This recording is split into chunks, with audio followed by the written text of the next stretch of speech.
এক পেশেন্ট তিনি আমার সাথে এটা শেয়ার করলেন যে স্যার আমি 10-12 বছর ধরে পর্ন দেখি, পর্ন আসক্ত, এবং আমার অবস্থা স্যার এতটাই খারাপ, আমি আসলে স্যার মানুষ নই, আমি পশু হয়ে গিয়েছি।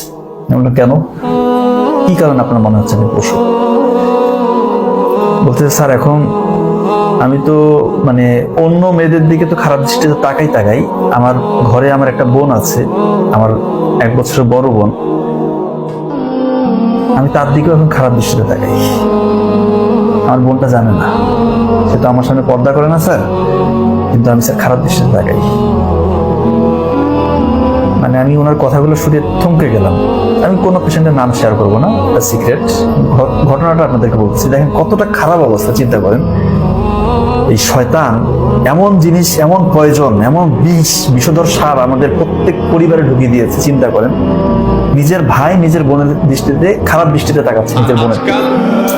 এমন একটা সময় আমরা আসছি, মানুষ তো মানুষ, পশুর হাতে পর্যন্ত, পশু পর্যন্ত মানুষ থেকে নিরাপদে থাকতে পারে না।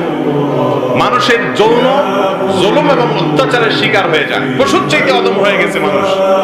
শিশুরা পর্যন্ত নিরাপদে থাকে না, বৃদ্ধারা পর্যন্ত নিরাপদে থাকে না, বোরকা পরেও নিরাপদে সবসময় থাকা যায় না। সেখানে যত বেশি উন্মুক্ত থাকবে, তত বেশি তাদেরকে নিয়ে মানুষ বাজে চিন্তা করবে, জেনা করবে। মুসলিম নারী সম্ভ্রান্ত, তার মধ্যে আত্মসম্মান বোধ থাকবে যে আমাকে নিয়ে মানুষ বাজে চিন্তা করবে, এটা আমার সম্মানহানি।